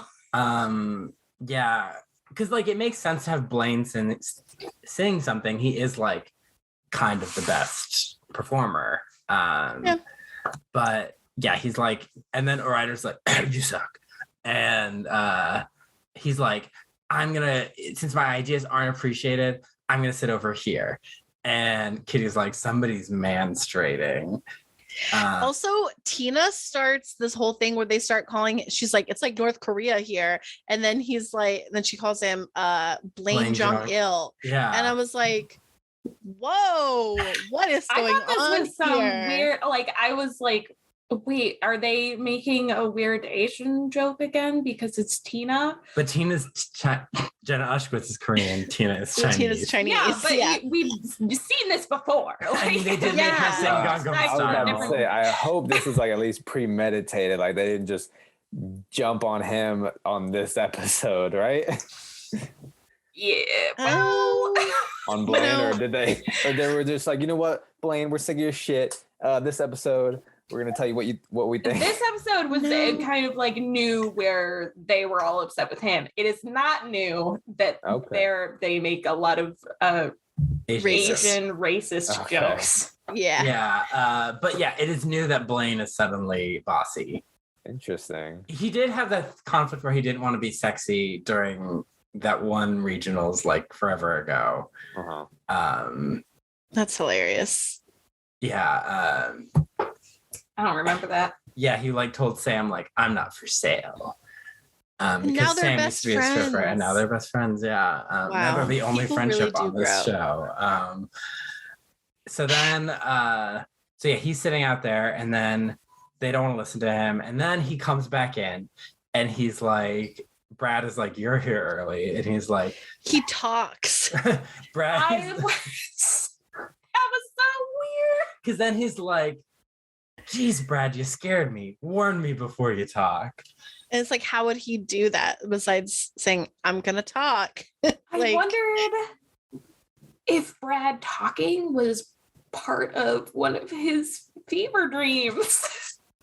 Oh, interesting. Well, I mean, let's talk about what Brad says, right? He's addicted to poker. He's addicted to online blackjack. Which is, and he owes a lot of money to a lot of really scary people. Reminds me of the time that I worked in Subway and a customer came in and told me that he gambled away $40,000 and he hadn't told his wife yet. And he's like, and I'll have the Italian meatball, please. My response to that was, do you want green peppers? You're staying in that sandwich artist zone. Listen, I get it. You're like, I have to protect don't get myself. Paid for that. I am not your therapist, sir. Yeah, I hope he's okay. Or your bookie, so I'm not gonna like take your kneecaps. But also, online gambling is illegal in Ohio. Really? Oh. Yes, it's illegal in like a lot of states. But the key thing there is that like that means he's doing some really shady shit online. So there are some really scary people after him, and he just like works at a school around children. That's not good. Those children are in danger. They're gonna barge in and like try and kill him, and Tina's just gonna be singing "Dangerous Woman" by Ariana Grande while it's happening. Maybe that's who started the gas leak. Just based on this conversation, I want an episode dedicated to Brad. I thought you were gonna say online gambling. I was like, okay, but I guess it'll be one and the same. Gambling. Only Brad's addiction. They already sang Poker Face. I should do that. They could sing that Kenny Rogers song, "No one to hold him, no one to fold him." So yeah, he's like, I might lose my house, and Blaine just does not give a shit. He's just like, I am in all these clubs. He's LARPed around. He was in the superhero club. He was in the D&D club, and he's like, I would have been prom king if the school didn't have so many stoners. And then that's probably not true. Yeah. And he's like, why doesn't anyone listen to me? And then he sits in the corner, and then he has this fantasy where they're all puppets. Kitty puppet will haunt me forever. She's like, normally I would say something like rude and outright bitchy. She's pink, right? Yeah. Yeah. But now I just want to tell you how great you are. And they're calling him, this episode, they're suddenly calling him Blaney Days. Okay, so Tina has called him that in the past, Okay. But they call him that so much in this episode that like it was distracting. Only Tina says very it, though. uncomfortable. I think so, yeah. Yeah. And then like the Sam puppet is like, yeah, we're best friends, even though you're gay and I'm blonde and you're blonde, I'm blonde and you're gay. And then I can't remember any of them.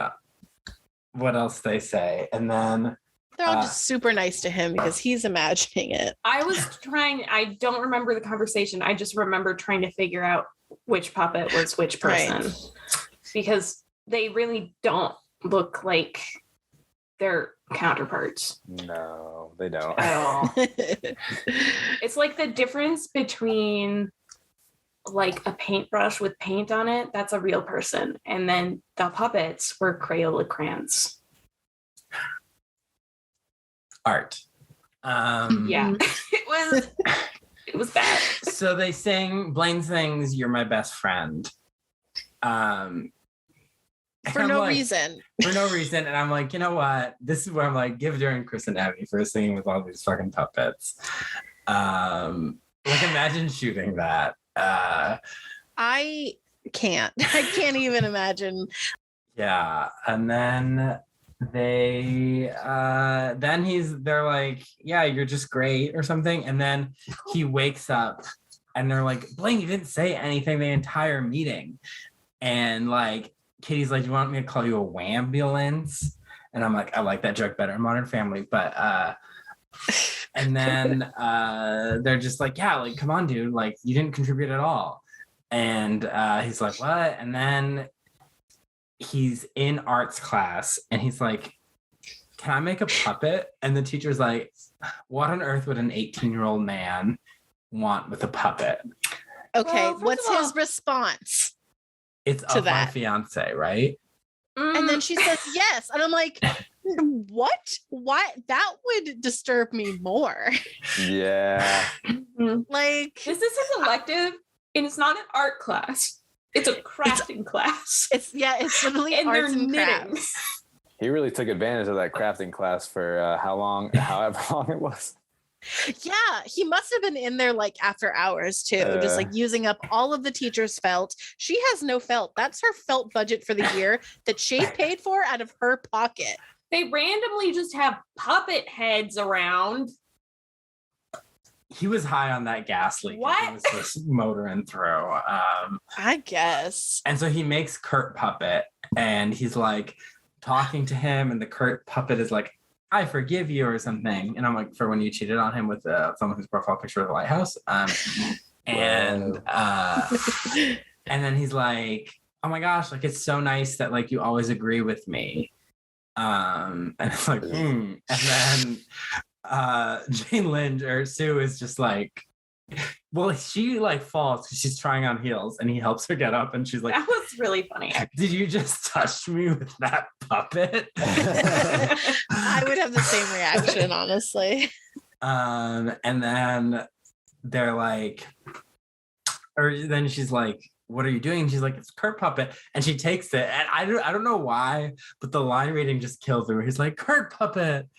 And she's like, if I catch you with your hand up anything that isn't human. I know. I was like, wait. I was like, Wait I a feel second. like if she runs into any situation where his hand is up anything, it's just not a good thing. No. Well, she was like, I'd rather see your hand up anything other than this puppet.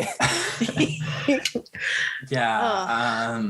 So yeah, because she's like, I can't have people thinking my students are insane talking to puppets.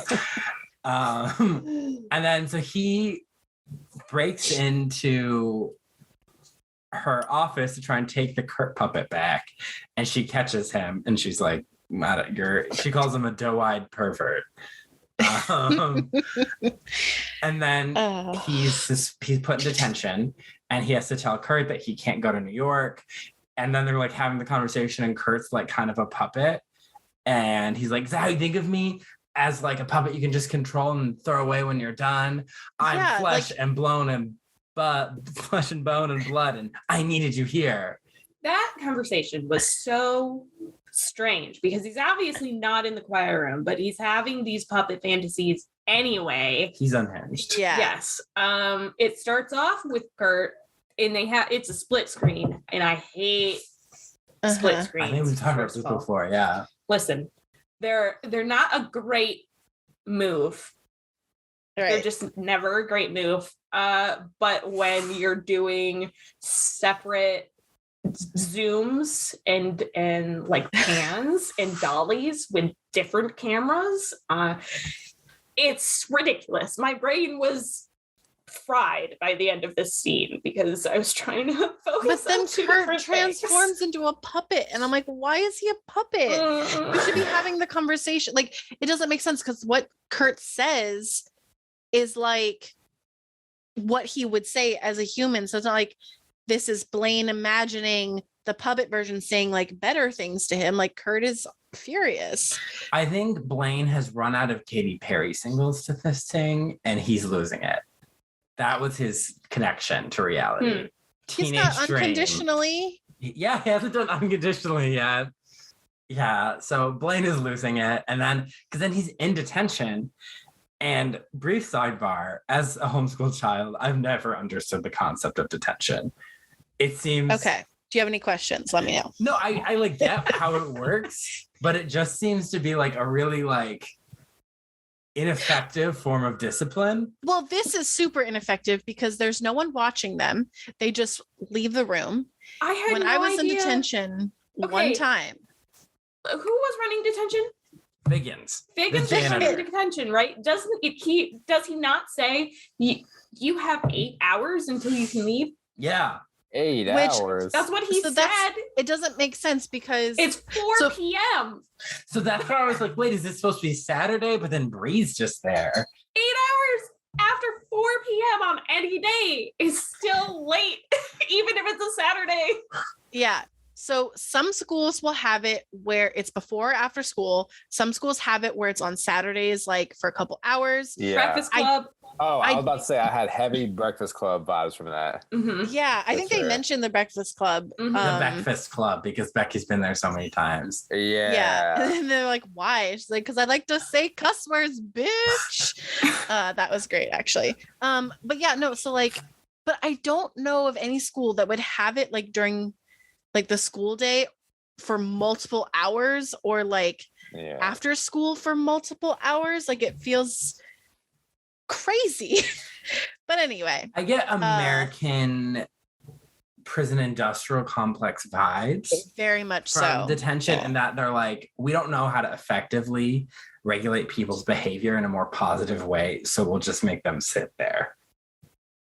Well, because I think like I had to write lines out of like a book or something. Did you go to detention a lot, Hannah? No, I was actually only once. It was in 7th grade, and it was because I was having like a fight with one of my friends, and we were basically like talking in class, and they sent us to detention. But like, and I remember being like so like scared of like what it was going to be because I'd only seen it on TV. It was literally like we went to my history teacher's classroom because she was running detention that morning. We got there, we sat there, and she's like, no one can talk, write lines, and that was it. And there was like 6 of us.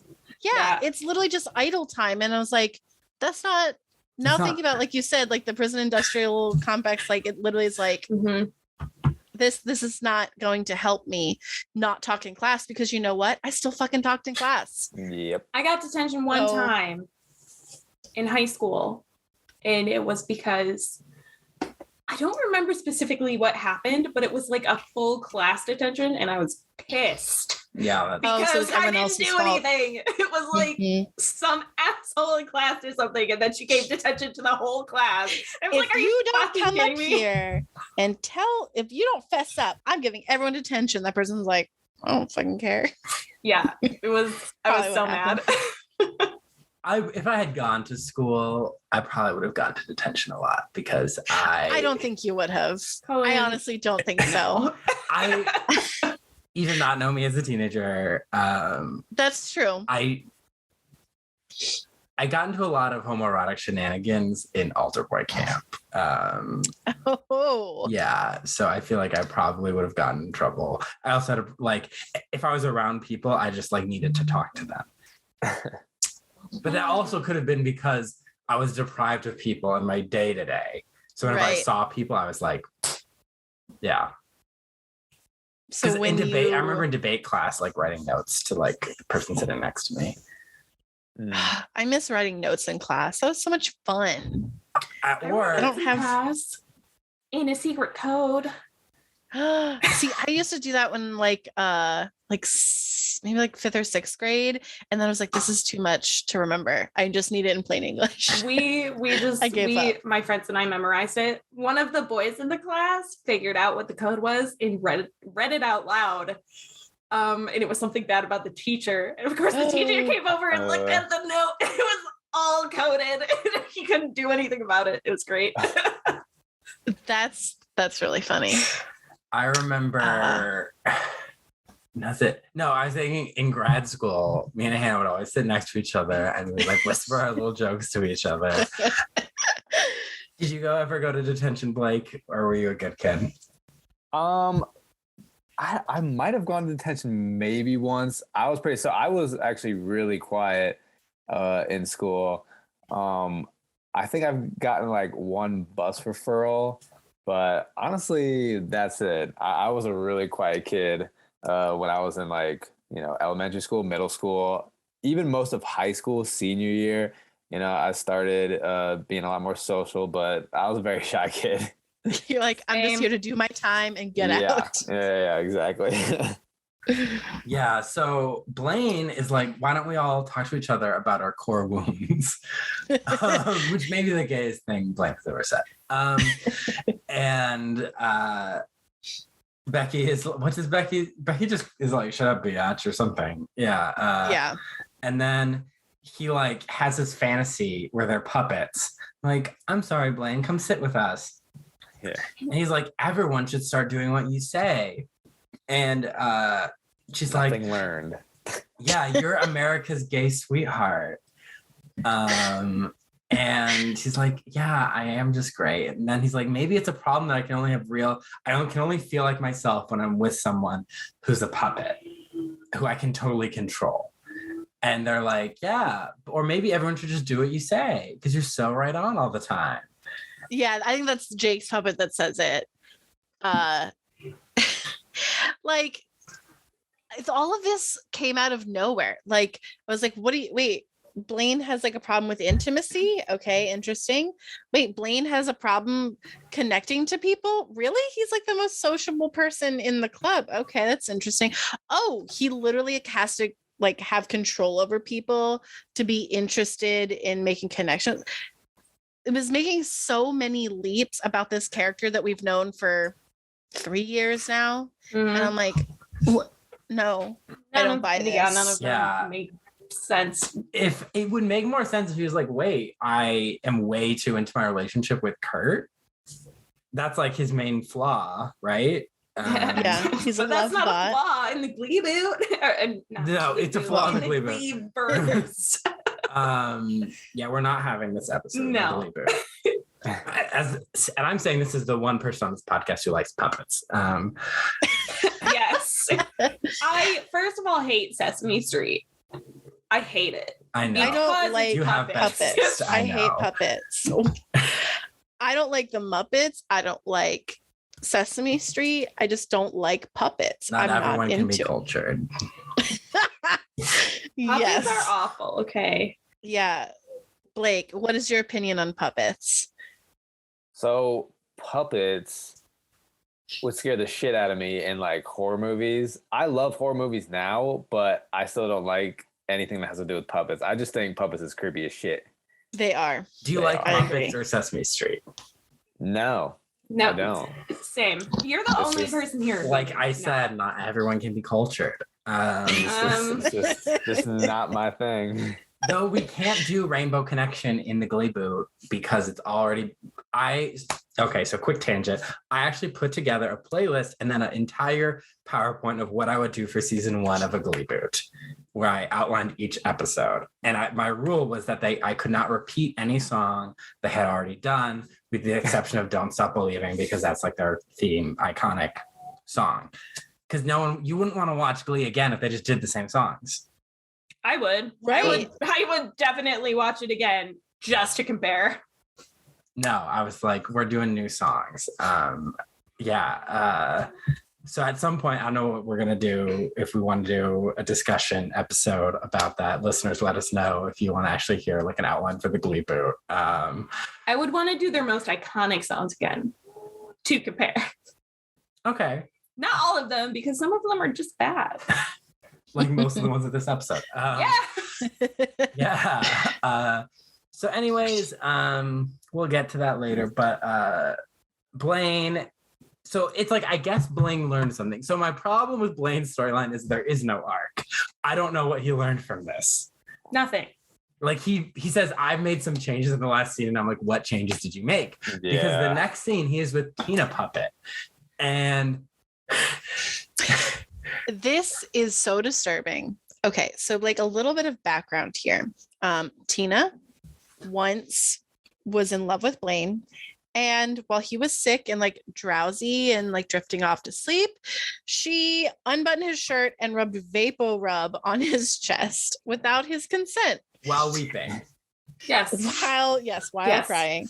And But straddling him. She wasn't leaning over. Her legs weren't either side of his body. She was straddling him. So then in this scene, when he's like got the puppet, and he's like mimicking her, like rubbing his chest and talking about, this was so disturbing. She's like he's secretly like, is he like liking this? Is he like, what is this? I was really confused because at one point he was like having a conversation with the puppet Tina about that she was still in love with him. She's like, with your hair and your abs and your hairless muscle chest that I rub Vapo cream over. Yeah, it was very strange. Sensual. And I was like, why? Like, is he doing this to make fun of who is supposed to be his friend? Or is this some like weird role play thing? He should not have puppets. Yeah. In a few episodes, we're going to get an episode called Trio about Blaine, Sam, and Tina as a trio. And unfortunately, there duo, is no Blaine, and then there's Sam, Tina. There is no Blaine, Sam, Tina threesome. Because thankfully, I don't know. I could see that happening. There's a lot of sexual tension between all these characters. So anyways, she comes in and she's like, what are you doing? He's like, oh, nothing. And she's like, is that supposed to be me? And he's like, no. And she's like, he's wearing my exact dress that she was wearing that day. No, she says that she has Asian eyes. And I'm like, I don't necessarily know how that would be conveyed on a puppet. Yeah. Do you, the first scene where all of the puppets are there and he's having the fever dream for the first time, the gas vision. Yeah. It took me for freaking ever to figure out which puppet was Tina. And the only reason I figured it out was because it was the girl that didn't have eyelashes. And I was like, are they trying to make her eyes look Asian? Oh my God. I think that must be it then. Yeah. Wow. Yep. I wish I was surprised. Yeah. Yeah, that's true. It fits Glee's track record. So then Tina is like, we all decided that we're sorry and that you should get a solo. Tina, this is what's bananas, is that yes, Blaine is a great performer, but Tina has been here since day one. She deserves a moment in the sun. That isn't Gangnam Style. That isn't giving the only Asian person in your group a song that is in Korean, even though the character is Chinese. Yep. So well, I think Tina has been emotionally waterboarded by the Glee Club into thinking she is a secondary person, because remember when she had to learn her place and be like, Rachel, you get the 7 million solo. Multiple times this happened. Yeah. So I guess she's like, I just need to be second to Blaine. Because he's the new Rachel. He's the new Rachel. Yeah. So she's like, yeah, you're going to get it. And I'm like, what did Blaine learn? What did he do? Because he was having sexual fantasies with this puppet. When she walked in, and if I was Tina, I'd be like, okay, maybe I'm a little flattered, but what the fuck? Please burn and that. Yeah, like he doesn't get, like, the conversation should have been, Blaine, hey, we need you in the choir room. And then she was like, hey, so we all need to work together as a team. Seniors, come together and figure out what you think we should do. And then the seniors look at each other and all at once they say, song name. Perfect. That's how the scene should have gone. That way Blaine isn't just being bossy and he has to work with his team. Because really, that's what this is. This is actually a story about him not really being a team player in this episode. That's really what it is. Yeah, because that fits with the Warblers, because he got every solo with the Warblers. Yeah. And like, Tina's like, can you get your hand out from under my dress? Didn't like that line. No. Hated that line. And she should have been like, and then sanitize your hand and burn that puppet. But not until we sing What the Fox Say. Because then he's like, I've made some changes. I don't know what those changes are. And he's like, but I'm gonna be a team player. And Kitty's like, I bet you're still gonna be bossy as hell. And I'm like, and he's like, no, I'm gonna be more of a leader, because Glee is obsessed with the whitest male in the room being the leader. And then they pull out, he's like, I made a gift for everyone. And they get all these puppets. From a giant cardboard box that probably they could have fit in a box that was like a normal sized box. Not a giant cardboard box that's like could fit 3 balloons inside it. I do love that is what puppets you're are flat. talking about. That's what she's focused on. Props was Listen. Because what happens next is insane. They just suddenly have these animal masks and they sing What the Fox Say in New York and in Lima. You know, Tina does get some solos, so I guess good for her. But I hate that song. Me too. It was so uncomfortable. Deeply uncomfortable. It's also like, it literally has nothing to do with anything. Like, it's not a song that. So I'm going to go back to genius guest Kayla, who said that the last song for Glee makes you want to watch another one. That one literally made me want to be like, I can't do the podcast anymore. Like, sorry guys, it did not have the emotional satisfaction. It was like, did I just do shrooms? What's happening? Well, because like usually Glee ends on like a vaguely inspirational pop song. This was not. That song is not vaguely this was inspirational. Very upfront in your face. I don't even know what the song could be about. It's about what the fox says, Hannah. And then they're singing with their puppets. But the thing that blows my mind is whatever. This is what they choose to sing instead of rehearsing for their national competition that could happen tomorrow or in 7 months. I don't know. But then the 4 people, sans Demi Lovato, because Demi Lovato was like, no, thank you, are also singing it.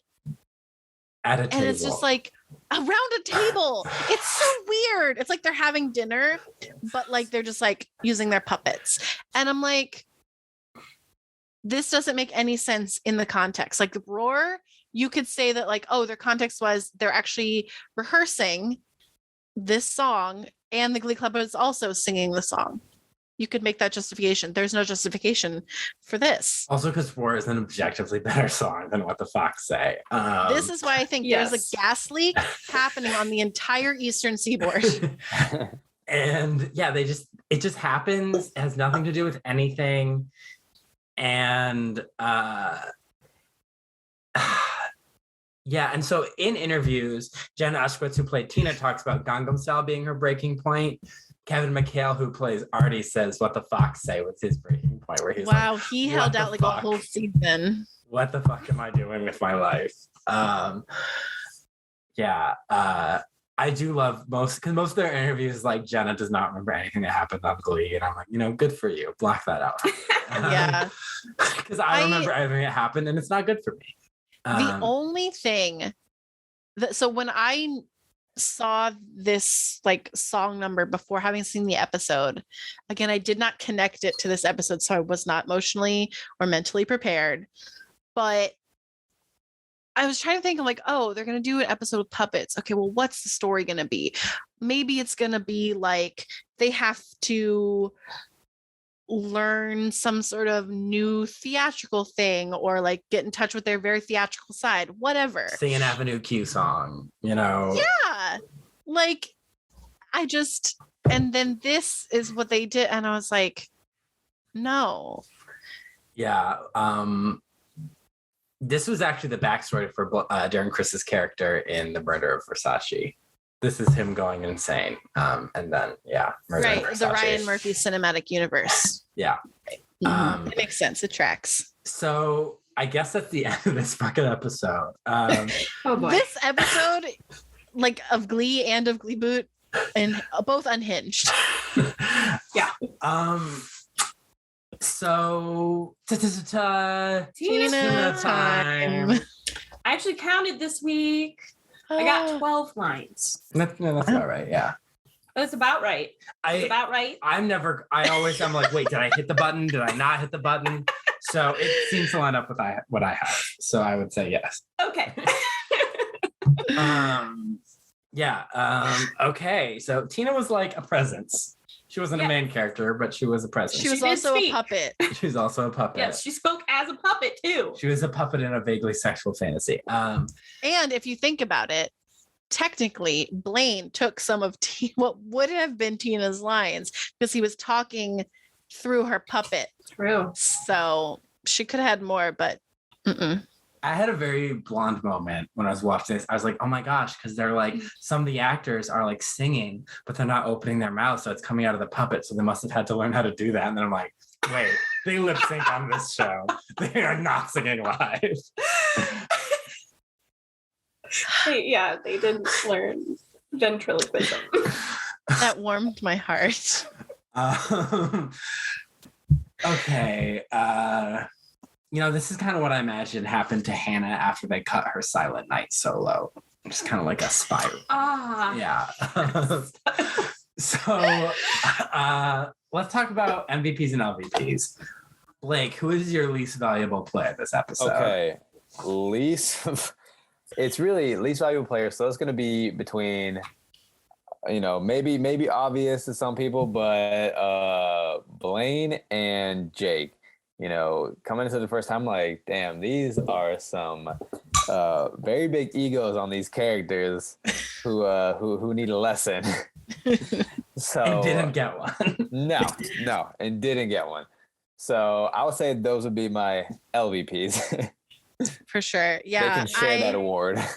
I wrote Blaine for making puppet versions of his friends and being totally weird about it. So yeah, it wasn't just like, hey, Tina, I made a puppet of you. It's like, I'm recreating the time you sexually assaulted me with this puppet. There are 2 levels of weird that he hit in this episode. One, making the puppets. Well, actually, no. 1, having the idea to make the puppets. 2, making the puppets. 3, talking through the puppets. Role playing. Not loving it. Yeah. Okay, guys, it's been a while. I'm going with Biggins. Nice. It's back. Alyssa's greatest hits. She hated Biggins from day one. 98% certain that he sabotaged the gas pipe. I think you're right. And you know what? The revelation scene probably was cut. Yeah. That's what they probably filmed it and cut it. But we could make What the Fox Say instead. And it can't headcanon, okay? But also 98% sure he definitely sabotaged the pipes. When I first heard What the Fox Say, I thought they were saying What the Fuck, Zane? Like, what the fuck, Zane? That's what One Direction used to sing to Zayn Malik. When they were in a band together. It was revealed that their manager actually kind of was bullying Zayn to make him leave. Ooh. And that's why they One Direction broke up. Interesting. Yeah. I also used to think like the ceiling can't hold us was like the ceiling fan owes us. Hey, the ceiling fan owes me money. It's got an online gambling problem. So my least valuable player is Blaine. He's obsessed. He's insane. The Tina role play. That's just like, I don't know. I think he needs to go to therapy for that vapor rub thing. Yeah, he's traumatized. There's something happening there. I don't know if he's like positive about it or if he's negative about it, totally neutral. I don't know what's going on there. Yeah.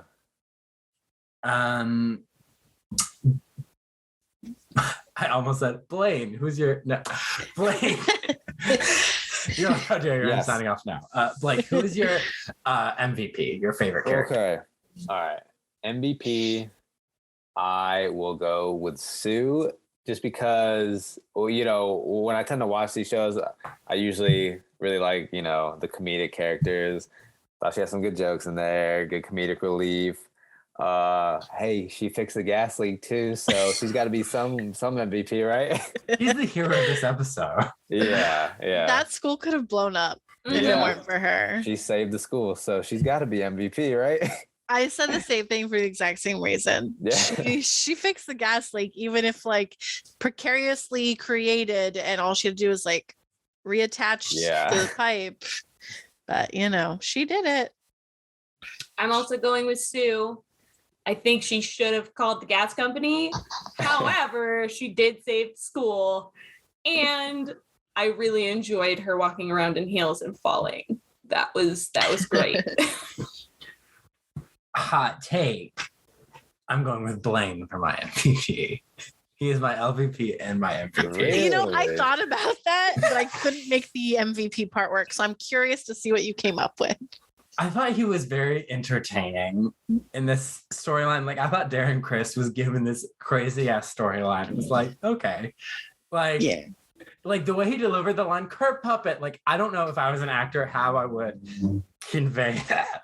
So your real MVP is Darren Criss. Darren Criss. I felt like, yes, it would be out of the blue if they gave Blaine a sudden I'm bossy, I need to learn not to be bossy arc. But that's Glee. So I could forgive that. He doesn't really have the arc, but like he does. He's like processing the fact that he's not given a lot of agency as a human being. He's just there as a love interest for Kurt and Tina. And maybe he should be still in love with Sam because I don't know. I was just like, it was like it failed, but it was an interesting attempt. So I was like, you were my favorite character of this episode because I didn't like anyone in New York and no one else did anything interesting enough. Yeah. I mean, shout out to Marley for that poor girl exhausted, like, Jake, I can't deal with your shit.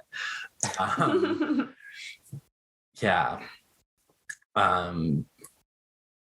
Yeah, okay, music. Okay, we have What the Fox Say. We have You're My Best Friend. We have Into the Groove.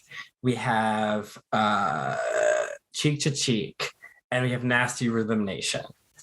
Blake, what was your least favorite song? So, least favorite, I don't know if this is a clear answer. It's got to be clear answer. It seems like it's What the Fox Say. Yeah. I mean, seconded. Thirded. Fourth. Yeah, what a way to end the episode. You know, So just bad. so awkward, uncomfortable. I don't like that song to begin with. So, you know, adding their own twist on it just didn't make it any better. Yeah, because they're wearing like the mask. They're doing both the puppets and the mask, and that's too much. Yeah. Like the song itself is too much, but then you're adding those other elements. It's too much. Too much. Yeah. No, thank you. Society. I wrote in my description of this week's episode that Becky referenced Artie's purple mushroom, and Society has not yet recovered. And I feel like Society has not yet recovered from this happening. Yeah. Blake, what's your favorite song? All right. Favorite song is actually going to be the Madonna cover in the beginning. Blaine's, was that his hallucination? Kurt's dream of his band. Oh, Kurt's, Okay, Kurt's dream, yes. The Madonna cover in the beginning. I don't know why. I just found myself like actually moving along when they were doing that song. Yeah. So, yeah, I sang along. Yeah. So it's Into the Groove and Nasty are the two for me, because like I thought they were both like really solid covers. Like I would actually go back and listen to those two songs. Everything else though, no. I'm going with Nasty Rhythm Nation. It was the most entertaining for me because Jake actually has great dance moves, and I also liked the music video. I like that sort of aesthetic for the Mhm. music video. And it was like the amount of times we see up women's skirts, it was very refreshing to see a guy with his shirt off and like look at some abs. So Yeah. there. Yeah. And because we said that like they use the song in a really interesting way too. Yeah, the conversation back and forth, it was great context. Yeah, with Marley and Breen, it was kind of showing how he was torn. They used it well. Yeah, Nasty Rhythm Nation was my favorite. Yeah, it's hot. It was like a hot number. Like That's hot. that's Like hot. Paris Hilton. Like Paris Hilton, whose merch is very expensive. As someone whose boyfriend loves Paris Hilton, I looked into her merch and I was like, none of this is worth what you're charging. I love you, but no. Her cooking show was not ordered for a second season, unfortunately. Oh, I didn't even know she had one. That's probably why it wasn't ordered for second season. Yeah. So yeah, we have done the most unhinged episode of Glee, so I guess we can make it to the end. Okay. I mean, there is still yet the mini Sue robot in the elevator scene. We'll get there. Okay. Yeah. Words put together there. I don't know how they I'm connect. convinced Glee was written by Madlib. They're like, Blaine is fascinated with puppets. I'm also convinced that it was also written by that AI that wrote that amazing John Wick script after watching the John Wick movie like 1,000 million times. There's more. was like- there's more AI scripts out there. They're fun. Fun That read. was so good. The John Wick one. It's the murder man we love with So- dead wife and dead dog. So Blake, thank you so much for coming on. Thank you for bearing with this. I was like, I'm gonna give him the most insane episode. Yes. Thank you for having me. And yes, definitely threw me into a wild episode. You know, if you've been listening, I've never seen Glee before. So I don't know if this is how the rest of the seasons are. I feel like I have a whole different perspective of it than what the show actually is now because of this episode. That's actually a really good point. So like the show evolves a lot. Like this episode is Like- very different from the rest of season 5 so far. Okay. Like, even But imagine it's- just watching the pilot and then imagining this would happen. Oh, that Yeah. could be fun. You watch this episode, if you go and watch episode 1, like very first episode, you're gonna be like, It's gonna be whiplash. you're gonna be like, who are all these people? Because I haven't Yeah. seen half of them. I might have to it's- do that now. Yeah. In a way, though, I feel like it's Glee showing its true colors. True colors shining through, which they did on the season 1. Yeah. You did? Tina sang it. Yeah, in Mhm, front of the I Windows remember. Media Player screen. Yeah. Yes, never forget. So Blake, how can people find your show on Yes. the social medias? So on TikTok, you could find us at Blake's_takes1. YouTube, I think is Blake's Takes One as well with no space. Instagram, you know, they have to make you create all these different names. Okay, and then Instagram is Blake's Takes _. So, but if you go on the TikTok or Instagram, I do have a link tree that has, you know, all the website or, you know, URLs that you can find us. You know, I've been trying to keep up with posting our conversations on podcasts as well. So Apple or Spotify, we have a few episodes on there, trying to put some more out there. So yeah, if you want to listen to our full conversations that I have with my brother, you can also listen there for us. A lot Cool. more content about current Yeah. media. Yeah, for sure. I mean, yeah, if you love, you know, current trends, superheroes, you know, Marvel, DC, even Star Wars too, you know, that honestly, this year, there are so many TV shows and movies coming out, you know, even that have already released. So, you know, we love to keep up with current trends for sure. Have you done Have you Batman seen? yet? Yeah, have you seen it yet? Yes, I have seen it. All Have y'all right, seen I'm going it? to see it tomorrow. I have not seen it yet. I'm very excited to not watch it. Okay. It's definitely a different take, but I liked it. Obviously the score was really good. Robert Pattinson, he did a good job. I feel like everyone's gonna have definitely their own opinion on it. It's definitely more artsy take as well, because but cinematography, lighting, and the sound mixing, absolutely amazing. So there's definitely some great aspects to this Batman film. Awesome. All right. Can we expect an episode of Blake's takes on it? Oh, absolutely. We actually already recorded the next morning after opening night, but once I get back home, I'm gonna hop on editing and get those videos and podcasts out there for y'all. Awesome. Nice. People will tell me I look like Robert Pattinson, and I am always offended. You do not look like him. You look nothing like him. No. I guess nothing to worry about. Yeah, and Batman was my favorite as a kid, but I didn't age with him. Like, my love for Cinderella stayed, but my love for Batman declined. Those were my mains as a child.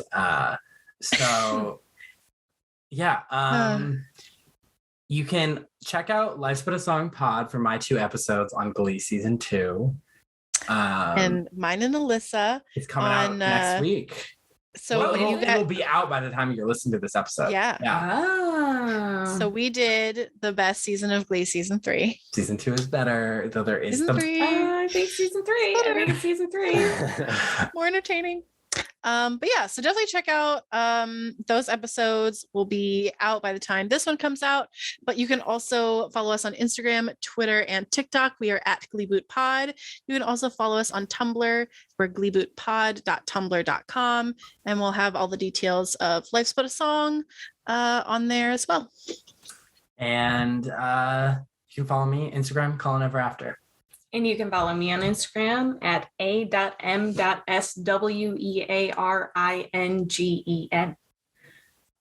for art content and stuff. Yeah. Thanks. So next week, I've been so ready for this episode. I don't even remember. I think next week is Christmas, even though we're in the spring of the school year. Christmas is the next episode. What? Oh God, why? Oh. Again, thank you, Blake, for coming on. Yes. Tune in next week, listeners. Thank you so much. Bye. Had fun. Bye. Gleeboot.